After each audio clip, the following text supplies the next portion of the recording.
Hello अस्सलाम वालेकुम दोस्तों। तो यार क्या हाल है। आज की इस वीडियो में हम 2011 रेगुलर की फाइनेंशियल स्टेटमेंट का एक पार्ट क्लोजिंग एंट्री वाला पार्ट करेंगे, ठीक है। और ये जो बिलोंग करता है क्वेश्चन वो 5 year intermediate first year 5 year intermediate Karachi board से क्वेश्चन बिलोंग करता है, ठीक है।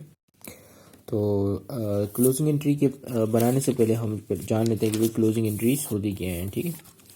तो देखो, क्लोजिंग एंट्रीज क्या होता है कि साल के एंड में जो आप तमाम अपनी एक्सपेंसेस और रेवेन्यू को क्लोज करते हो, ठीक है, एक टेम्प्रेरी अकाउंट में जिसको हम कहते हैं इनकम समरी का अकाउंट।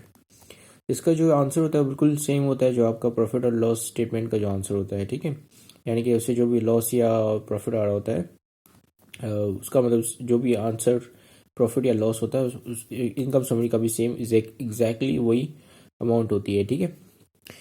तो क्लोजिंग एंट्रीज बेसिकली हम करते क्या है कि हम अपनी तमाम कॉस्ट को, जैसे अगर एक्सपेंसेस जब भी आपको बढ़ते हैं या कॉस्ट जब भी बढ़ती है तो हम इसको डेबिट साइड पे रिकॉर्ड करते हैं, ठीक है। जैसे अगर जैसे इंश्योरेंस एक्सपेंस हो गया या रिपेयर एक्सपेंस हो गया, ठीक है।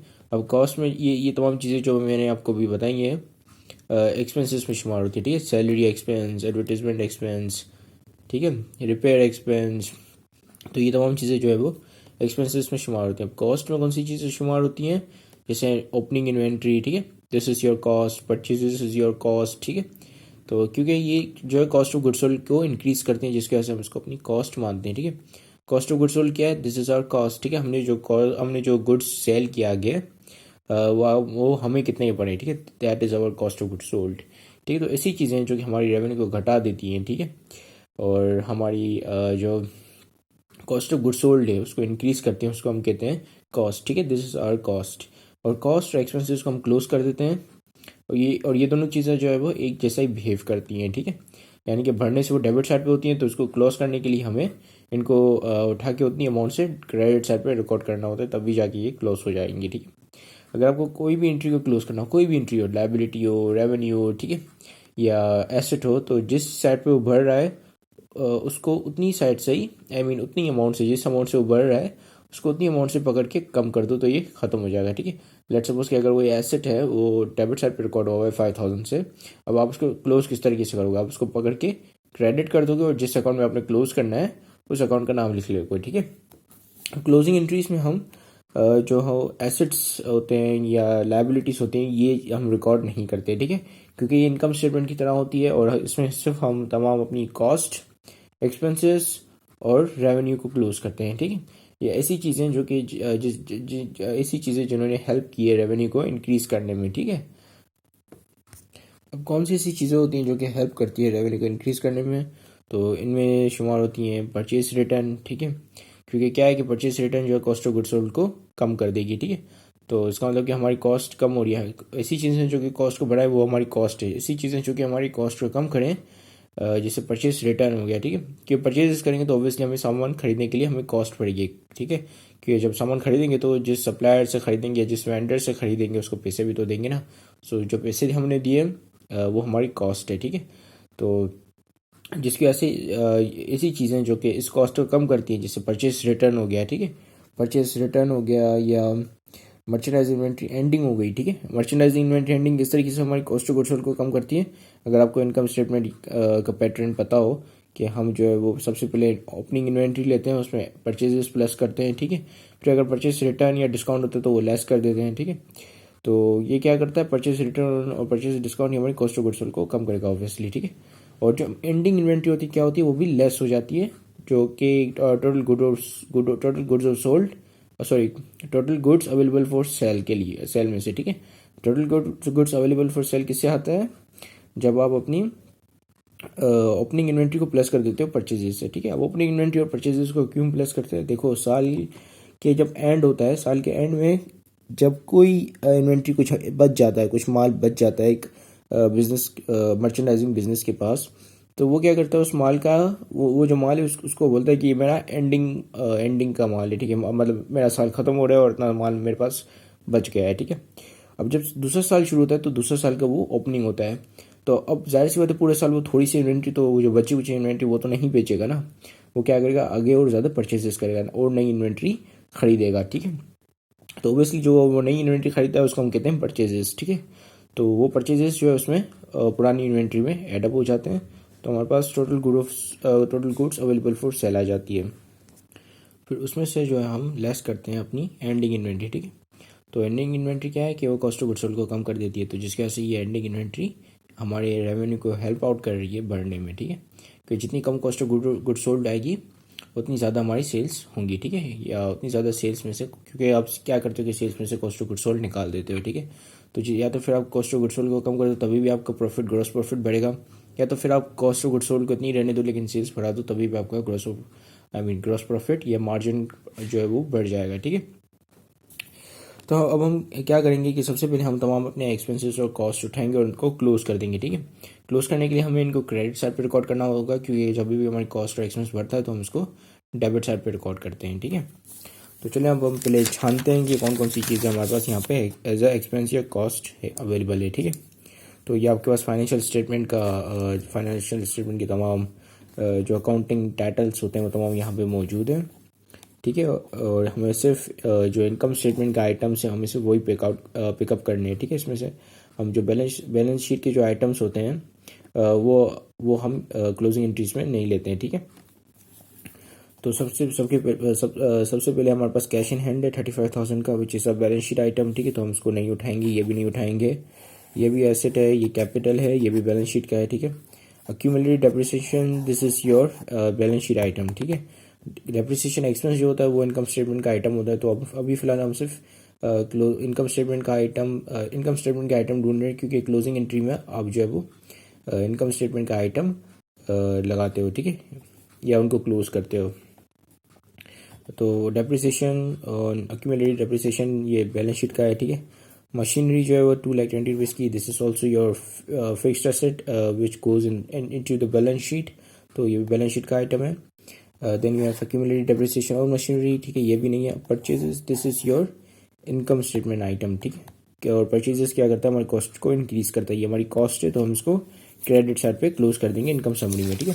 अब इनकम समरी क्या है, इनकम समरी बिल्कुल एक रेवेन्यू अकाउंट की तरह काम करते हैं, यानी कि जो जैसे हमारे रेवेन्यूज होते हैं, ठीक है, जैसे कमीशन और दिस इज रेवेन्यू, ठीक है।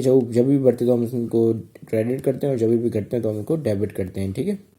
तो हमारे पास आगे इनकम समरी, ठीक है।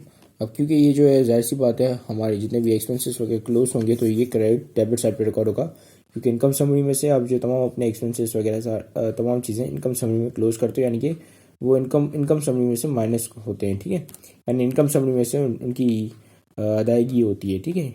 इस तरीके से हम जो इनकम समरी उसको क्लोज करते हैं, यानी कि अगर यहाँ पे इनकम समरी का मैं कोई भी यहाँ पे डेबिट साइड पे बैलेंस लिखूंगा तो वो माइनस में होगा, ठीक है। जिस तरह कोई भी रेवेन्यू अकाउंट जो भी होता है, जिस तरह उसकी ट्रीटमेंट होती है, किसी भी रेवेन्यू अकाउंट की ट्रीटमेंट होती है, सिमिलरली इनकम समरी भी एक रेवेन्यू अकाउंट है तो उसकी भी ट्रीटमेंट ऐसे ही होगी, ठीक है। तो अब हमारे पास इनकम समरी यहाँ पे हम आ गया, ठीक है। अभी फिलहाल हम यहाँ पे अमाउंट नहीं लिखेंगे क्योंकि अभी तक हमने क्लोज नहीं किया, ठीक है। तो सबसे पहले हम परचेजेस को क्लोज कर देते हैं इनकम समरी के अंदर, ठीक है। परचेजेस कितने थे हमारे पास, कितने 25,000 के, ठीक है। 25,000 के हमारे पास परचेजेस थे, जैसा कि आप यहाँ पे देख पा रहे होगे, हमने परचेजेस कर लिए, ठीक है। सॉरी, ये परचेजेस हैं 1,35,000 के, तो हम इसको रेक्टिफाई कर लेते हैं। तो एक्चुअली ये जो है वो 25,000 की नहीं है बल्कि 1,35,000 की, ठीक है। मैं फिर से देख लेता हूँ कि मैंने सही तो लिखे हैं, हाँ 1,35,000। अब हम देखेंगे कि दूसरे हमारे पास कौन से ऐसे कॉस्ट या एक्सपेंसेस हैं। तो सेल्स हैं, दिस इज रेवेन्यू, ये हमारी कोई कॉस्ट नहीं है। Account receivable, this is asset. Account payable liability है ये। परचेज रिटर्न जो है वो क्या करता है, हमारी कॉस्ट को कम कर देता है, तो ये जो हमारी एक्सपेंस या कॉस्ट नहीं है, ठीक है। फिर अलाउंस फॉर बैड डेट, ठीक है। बैड डेट अलाउंस हम नहीं देखेंगे, बैड डेट एक्सपेंस जाएगा, ठीक है। अलाउंस जो है वो बैलेंस शीट का आइटम होता है। अलाउंस और अक्यूमुलेटेड जो डेप्रिसिएशन वगैरह होती हैं, ये जो है हमारी बैलेंस शीट के आइटम है, ठीक है। ये इनकम स्टेटमेंट के आइटम नहीं है। क्लोजिंग एंट्री में हम सिर्फ इनकम स्टेटमेंट के आइटम देख रहे होते हैं, ठीक है। Merchandise inventory ending, this is also ये क्या करता है, हमारी कॉस्ट ऑफ गुड्स सोल्ड को कम कर देता है, कम करने में हेल्प आउट करता है, तो जिसके ऐसी हमारी कॉस्ट नहीं हुई ना ही हमारा एक्सपेंस हुआ, ठीक है। फिर हमारे पास है सैलरी एक्सपेंस, यहाँ से आपके एक्सपेंसेस शुरू हो गए, ठीक है। सैलरी एक्सपेंस है, फिर हमारे पास रेंट एक्सपेंस है, advertisement expense, travelling expense, office supplies expense, और यूटिलिटी चार्जेस हैं, और फिर बैड डेट एक्सपेंस, और फिर डेप्रिसिएशन एक्सपेंस, और सेल्स रिटर्न एंड अलाउंस। ये क्या कर रहा है, ये आपकी सेल्स को घटा दे रहा है, ठीक है, यानी कि जो है आपकी इनकम है या रेवेन्यू है उसको कम कर रहा है, तो ओबियसली ये आपकी कॉस्ट होगी, ठीक है। कोई भी ऐसी चीज़ जो कि आपके रेवेन्यू को कम करे वो आपकी कॉस्ट होगी, कोई भी ऐसी चीज़ जो कि आपकी रेवेन्यू को बढ़ाने में हेल्प आउट करे वो आपकी जो है वो एक तरीके से इनकम होगी, ठीक है, रेवेन्यू होगा, यानी कि आप जो इसको एज ए रेवेन्यू की तरीके से ट्रीट करेंगे और उसको जो आप डेबिट साइड पर क्लोज करोगे, ठीक है। और बाकी जो एक्सपेंसेस और कॉस्ट होगी आपकी वो क्रेडिट साइड पे क्लोज होगी, जिसके वजह से जो आपकी इनकम समरी डेबिट साइड पे एक नेगेटिव बैलेंस के साथ आएगी, ठीक है।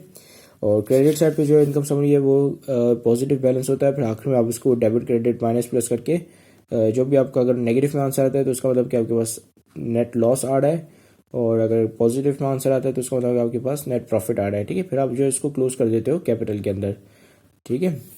तो अब हम तमाम अपने एक्सपेंसेस को रिकॉर्ड करते जाते हैं। सबसे पहले जो हम रिकॉर्ड करेंगे वो करेंगे सैलरीज एक्सपेंस 45,000, ठीक है। हम यहाँ पर रिकॉर्ड करते हैं सैलरीज एक्सपेंस, ठीक है। तो ये सैलरीज एक्सपेंस आ गया 45,000 के। अब हम दूसरा एक्सपेंस देखते हैं, दूसरा हमारे पास कौन सा एक्सपेंस है। सैलरी एक्सपेंस हमने रिकॉर्ड कर लिया, फिर हमारे पास रेंट एक्सपेंस है 33,000 का, ठीक है। तो हम इसे भी रिकॉर्ड कर लेते हैं रेंट एक्सपेंस को। तो ये हो गया हमारा रेंट एक्सपेंस रिकॉर्ड 33,000 से। अब हम देखते हैं नेक्स्ट हमारे पास कौन सा एक्सपेंस है। एडवर्टीजमेंट एक्सपेंस कितने से 22,000 22,000 से, ठीक है, इससे भी रिकॉर्ड कर लिया। अब नेक्स्ट एक्सपेंस देखते हैं हम। नेक्स्ट आपके पास ट्रेवलिंग एक्सपेंस कितना 32,000 से। फिर आपके पास है office supplies expense 12,000, utility charges 26,000, और बैड डेट एक्सपेंस और depreciation expense, sorry bad debt expense 2,000 और डेप्रिसिएशन एक्सपेंस 10,000, ठीक है। तो हम इन तमाम एक्सपेंसेस को भी रिकॉर्ड कर लेते हैं, ठीक है। तो ये तमाम एक्सपेंसेस को रिकॉर्ड कर लिया। अब हमारे पास देखें और कौन कौन सी जो है एक्सपेंसेस बचे हैं। तो मैंने यहाँ पे जो है वो इन्वेंट्री ओपनिंग मैंने यहाँ पे नहीं डाला था, ठीक है। ये जो है यहाँ पे नहीं था, मतलब लिखते वक्त जो है मुझसे ये मिस हो गया इन्वेंट्री ओपनिंग। तो इन्वेंट्री ओपनिंग आपके पास 25,000 की, ठीक है। This is also your cost. तो ऑब्वियसली आपको आप जो इसको एज ए एक्सपेंस की तरीके से ट्रीट करोगे और उसको क्लोज कर दोगे क्रेडिट साइड पे, ठीक है। इसके अलावा आपके पास जो है सेल्स रिटर्न एंड अलाउंस। अब सेल्स रिटर्न एंड अलाउंस क्या करता है, आपकी सेल्स को घटा देता है, ठीक है। अगर आपको याद हो कि हम जो इनकम समरी में पहले हम सेल्स लिखते हैं, फिर हम जो सेल्स रिटर्न या सेल्स डिस्काउंट जो होता है उसको हम लेस कर देते हैं हमारी सेल्स में से, ठीक है।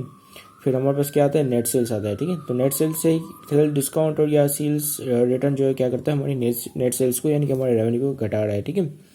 तो जो भी चीज़ रेवेन्यू को घटा रही है वो हम उसको हम एज अ कॉस्ट ट्रीट करते हैं, ठीक है, या एज अ एक्सपेंस ट्रीट करते हैं, ठीक है। तो इसको भी हम एज अ एक्सपेंस या कॉस्ट ट्रीट करेंगे, और हम इसको जो है वो क्रेडिट साइड पे क्लोज कर देंगे, क्योंकि डेबिट साइड पे बढ़ता है तो उसको ऑब्वियसली क्लोज करने के लिए यानी ख़त्म करने के लिए इसको हमें क्रेडिट साइड पे रिकॉर्ड करना होगा, ठीक है। तो अब हम इसको सेल्स रिटर्न को जो यहाँ पे रिकॉर्ड कर देते हैं और उसको भी क्लोज कर देते हैं हमारी इनकम समरी में, ठीक है। सेल्स रिटर्न आ गई हमारे पास, कितने की है sales return, let's see. Sales return allowance हमारे पास 6,000 का, ठीक है। और ओपनिंग इन्वेंट्री भी हम यहाँ पे क्लोज कर देते हैं 25,000 की, ठीक है। तो दोनों चीज़ हम यहाँ पे लिख लेते हैं, ठीक है। तो ये ओपनिंग इन्वेंट्री भी आ गई और सेल्स रिटर्न भी 6,000 का आ गया, ठीक है। अब हम यहाँ पे इनकम समरी का बैलेंस लिखेंगे। तो इनकम समरी का बैलेंस क्या होगा, इन सबका टोटल, इन सबका जो सब सम करेंगे, क्योंकि डेबिट और क्रेडिट साइड आपको पता है कि बैलेंस होती है ऑलवेज, ठीक है। तो अब हम इन सबको सम करते हैं। तो सबसे पहले हमारे पास 1,35,000, ठीक है। फिर हमारे पास 45,000, then we have 33,000, then we have 22,000, फिर है हमारे पास 32,000, फिर से नोट फिर से, फिर है हमारे पास 12,000, और फिर है हमारे पास 26,000, फिर है हमारे पास 2,000, फिर है हमारे पास 10,000, और फिर है 6,000, फिर है 25,000, ठीक है। तो क्या आ रहा है इन सबका सम 3,48,000, ठीक है। तो 3,48,000 is our income summary in negative, ठीक है। नेगेटिव में क्यों है, क्योंकि इसके इनकम समरी में से हमने कॉस्ट और एक्सपेंसेस निकाली है, ठीक है। इनकम समरी एक रेवेन्यू अकाउंट है, उस रेवेन्यू अकाउंट में से हमने कॉस्ट और एक्सपेंसेस निकाले, तो जिसके वजह से ये डेबिट साइड पे रिकॉर्ड होगी, यानी कितने से हमारे पास नेगेटिव बैलेंस खुला हुआ है, ठीक है। इनकम समरी को इंक्रीज कौन सी चीज़ें करती हैं, हमारी सेल्स और ऐसी चीज़ें करती हैं जो कि हमारी रेवेन्यू को इंक्रीज करने में हेल्प आउट करें, ठीक है। तो अब हम जो है वो रेवेन्यूज को क्लोज करेंगे इनकम समरी में। तो आपके पास revenue let's see which is which are और रेवेन्यूज़, ठीक है। तो यहाँ पर तो आपके पास जो है तमाम बैलेंस शीट के रिलेटेड आइटम है। ये रहा सेल्स आ गया आपके पास 2,80,000 की सेल्स है, ठीक है। तो ये हमारा पहला रेवेन्यू हो गया। तो इसको पहले हम रिकॉर्ड कर लेते हैं सेल्स को। ये डेबिट साइड पर रिकॉर्ड होंगे क्योंकि क्रेडिट साइड पर रिकॉर्ड होने से बढ़ते हैं। और क्लोज करने के लिए हमें क्या करना पड़ेगा, इनको उतनी अमाउंट से क्रेडिट साइड पे डेबिट साइड पे रिकॉर्ड करना होगा। और इनकम समरी जो है हम इनकी जगह पे क्रेडिट साइड पे रिकॉर्ड करेंगे और ये शो करेंगे कि हमने जो है वो सेल्स को और दीगर जो अदर रेवेन्यूज है उसको क्लोज कर दिया हमने इनकम समरी में। और ये रेवेन्यू है तो इसकी वजह से इनकम समरी हमारी क्रेडिट साइड पे रिकॉर्ड हो रही है, ठीक है। तो सबसे पहले हमारे पास आएगा सेल्स, ठीक है। सेल्स कितने की है, लेट मी रीचेक। तो भाई सेल्स हमारी 2,80,000 की है, ठीक है। तो सेल्स आ गई हमारी कितने की, 2,80,000 की। फिर देखेंगे कि कौन सी चीज़ें जो कि हमारी सेल्स को हेल्प आउट कर रही हैं बढ़ने में, ठीक है। तो दूसरी हमारे पास दूसरी चीज़ें हैं हम let me just find if there are any. तो यहाँ पे आपके पास जो है वो मर्चेंडाइज इन्वेंट्री एंडिंग है, ठीक है। एंडिंग आपको पता है कि कॉस्ट को कम कर रही है, यानी कि इनडायरेक्टली हेल्प आउट कर रही है रेवेन्यू को इंक्रीज होने में, ठीक है। तो हम इसको भी यहाँ पे क्लोज कर देंगे मर्चेंडाइज इन्वेंट्री एंडिंग को, ठीक है। So let me just right it here, ठीक है। तो मर्चेंडाइज एंडिंग आ गया। अब हम देखेंगे इसके अलावा हमारे पास कुछ और है जो कि हेल्प आउट कर रहे हैं रेवेन्यू को, ठीक है, इंक्रीज होने में। तो इसके अलावा हमारे पास परचेज रिटर्न एंड अलाउंस है कितना, 4,000 का, ठीक है। परचेज रिटर्न अलाउंस किस तरीके से हेल्प करता है, वो क्या करता है, हमारे परचेजेस को कम कर देता है, ठीक है। अब जितनी कम परचेजेस उतनी कम कॉस्ट ऑफ गुड सोल्ड, ठीक है। क्योंकि कॉस्ट ऑफ गुड सोल्ड या total cost of good available for cell किससे बनते हैं, हमारी ओपनिंग इन्वेंट्री और परचेजेस से, ठीक है। और परचेजेस कम कर दोगे तो ऑब्वियसली हमारी total cost of good available for sale कम हो जाएगी। तो ये इनडायरेक्टली हेल्प आउट करेंगे हमारे रेवेन्यू को इंक्रीज होने में। तो जिसके वजह से हम इसको जो है वो रेवेन्यू की साइड पे क्लोज करेंगे, यानी कि डेबिट साइड पे इसको हम परचेज रिटर्न को क्लोज कर देंगे, ठीक है। तो चलिए हम इसको क्लोज करते हैं, ठीक है। तो हमने यहाँ पे परचेज रिटर्न को भी क्लोज कर दिया। अब हम देखेंगे कि हमारी इनकम समरी क्रेडिट साइड पे कितनी आ रही है, ठीक है। तो सबसे पहले 280 है, 2,80,000, फिर 87,000, देन वी हैव 4,000, ठीक है। तो कितना आ रहा है, 3,71,000, ठीक है। 3,71,000 इज योर इनकम समरी, ठीक है, इन पॉजिटिव नंबर्स, ठीक है। यानी कि 3,71,000 जो है वो प्लस में और 3,48,000 माइनस में, ठीक है। तो जब आप इन 3,71,000 में से 3,48,000 माइनस करोगे तो आपके पास आपका प्रॉफिट आ जाएगा, ठीक है। तो इसमें से माइनस करते हैं हम 3,48,000, ठीक है। तो हमारे पास प्रॉफिट कितना आएगा, 23,000 का, ठीक है। अब ये 23,000 जो है हम इनकम समरी को क्लोज कर देंगे 23,000 से कैपिटल के अंदर, यानी कि हमारा जो प्रॉफिट है उसको हम कैपिटल के अंदर क्लोज कर देंगे, ठीक है। तो इनकम समरी यहाँ पे जो है वो 23,000 से क्रेडिट साइड पे खड़ी हुई है, ठीक है। तो हम क्या करेंगे, 23,000 क्योंकि इन दोनों का डिफरेंस लिया ना, तो 23,000 है, ठीक है। तो अब क्या करेंगे कि 23,000 से क्रेडिट साइड पे खुला हुआ है तो उसको पकड़ के 23,000 से डेबिट साइड पे रिकॉर्ड कर देंगे, ठीक है। ये आ गया हमारे पास इनकम समरी कितने से, 23,000 से हमने इसको क्लोज कर दिया। किसके अंदर क्लोज करेंगे, कैपिटल अकाउंट के अंदर, ठीक है। तो कैपिटल भी कितने से बढ़ जाएगा, 23,000 से बढ़ जाएगा। कैपिटल आपको पता है कि क्रेडिट साइड पे जब भी रिकॉर्ड होता है तो उसका मतलब कि ये बढ़ रहा है, ठीक है। तो इसी के साथ ये वीडियो खत्म होती है। Thank you very much for watching this video. Have a great day in अल्लाह हाफिज़।